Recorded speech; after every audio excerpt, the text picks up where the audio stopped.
Alright, I think I'm recording this morning. It is a beautiful morning here on Hilltop Holler. And it's rather cold out here.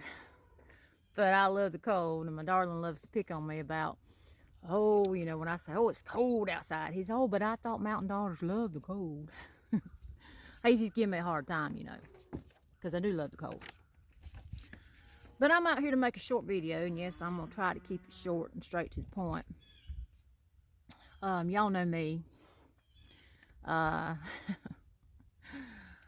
When there's truth to be shared, and especially some of the world's special holidays coming up, truth deserves to be shared upon it.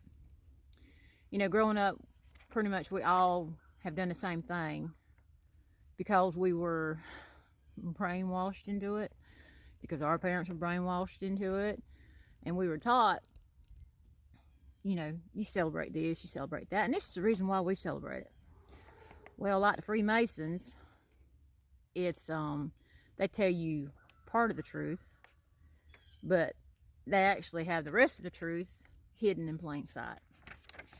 So today, this morning, right quick, we're going to try to do this. We're going to talk about your, not mine, because Yahuwah's children do not celebrate worldly holidays. But we're going to talk about your Happy Thanksgiving. I just got something to read to you, because a lot of y'all have heard the truth. It's not the bull crap we were taught in school, which school, public school, even homeschool, well, let's get to the point. Public school and most homeschool curriculums ain't nothing but brainwashing. They're conditioning you to believe something that is very little truth. They deceive you. And a lot of them don't realize that they're deceiving you by teaching you these things. And some of them do and don't care. It's all about who they serve. There's only two, y'all, that you can serve. And that's our Creator, Yahuwah, and then that's the evil one. The evil one is served through many, many, many thousands of deities. Yahuwah, our Creator, is only one. I don't think there's much confusion in that, do you? So let's get to the point of this video this morning, because my cows are bawling back yonder, or our cows rather, and they won't be fed. Okay, I printed out this little piece of paper, and I'm just going to read a couple of inserts from it. It goes, I learned that in 1637, the body of a white man was discovered dead in a boat. Armed settlers, which we tell our children were God fearing, gentle, sharing, kind pilgrims, invaded a Pequot village. They also set the village, which included many children, on fire. Those who were able enough to escape the fire were systematically sought, hunted down, and killed, while many, including historians, still debate what exactly happened this day, also known as the Pequot Massacre. It directly led to the creation of Thanksgiving Day. This is what the governor of Bay Colony had to say days after the massacre. A day of Thanksgiving, thanking God that they had eliminated over 700 men, women, and children. And here's another insert. In 1637, there's a repeated date, right? Coloners turned on the Pequot tribe, who had taught them to farm, take care of the land, and raise food. Okay, let's just stop on that point right there. The Pequot tribe taught the Pilgrims how to farm, take care of the land, and raise food. Not the other way around, y'all. You got these people coming from clear across the sea to a land they have no idea what's going on. Yeah, good old history. His story tells us quite a bit different, don't it? It's like the Pilgrims brought their kindness over, and they just wanted to share their bounty with the savages. Who were really the savages? Yeah, usually the person that gives a name like that is usually the savage. No question here. All right, getting back to this.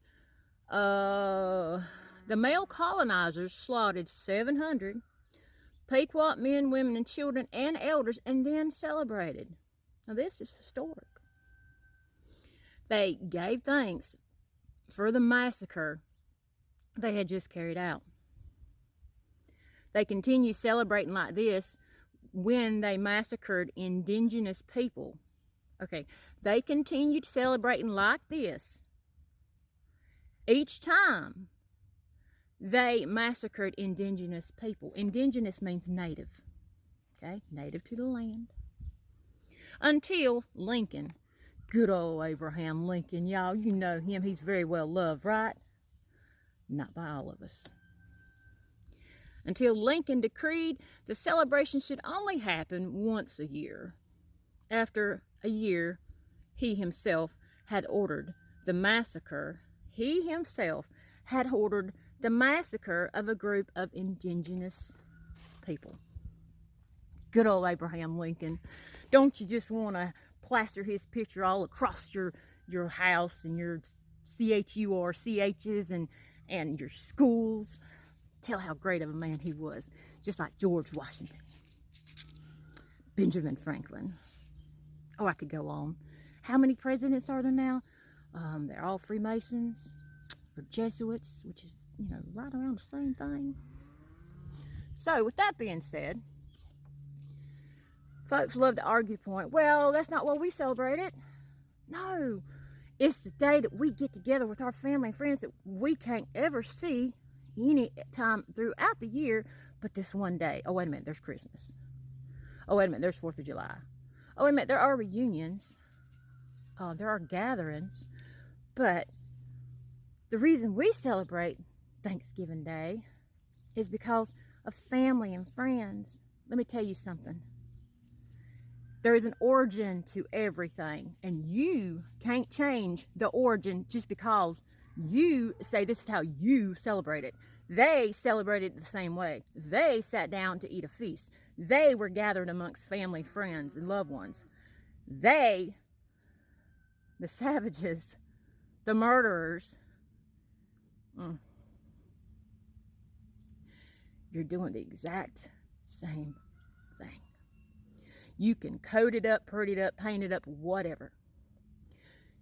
Honestly, when you know the truth and someone shares with you the truth and you continue to deliberately disobey the truth because of your own fleshly desires, you're no better than the ones that killed those beautiful people, that raped their women, cut babies out of their wombs, tortured men, hung them, burned them alive. Oh man, there's so much more left to tell you. But, you know, you got to go get your turkey and your pig ready, right? Yeah. So whenever you're sitting there giving thanks to your God, who you really do not know who you serve, but I'm telling you, it ain't our Creator Yahuwah. Our Creator Yahuwah doesn't go by titles like TOD and LORD, JC, all that crap. He's Yahuwah. You know, I'm going to leave you with this one note. Y'all don't think a name's important, right? You don't think learning your Creator's name is important, or his true name of his Bane, his son, is important, which is Yahusha, not JC. You don't think that's important. You think you just call him whatever you want, right? Okay, when it comes to Judgment Day, and you're actually standing there, and he's opened up the book of Kai, which is what y'all call the book of life, how important is your name going to be? How important is it going to hear your name come out of that book? Oh, but a name, it ain't that important, is it? Learning our Creator's name, it ain't that important, is it? It's just a name. Shalom from Hilltop Holler, y'all. There's no HAPPY Thanksgiving around here. We give thanks to our Creator Abba Yahuwah every single morning, day, afternoon, and night. All kabod, esteem, honor, That's what kabod means in Hebrew, to our Creator Abba Yahuwah, and His Bein Yahusha. Barak you Mish'pacha, I know y'all are watching. I know y'all get this. Hallelu'YAHUAH. Shalom from Hilltop Hall, y'all.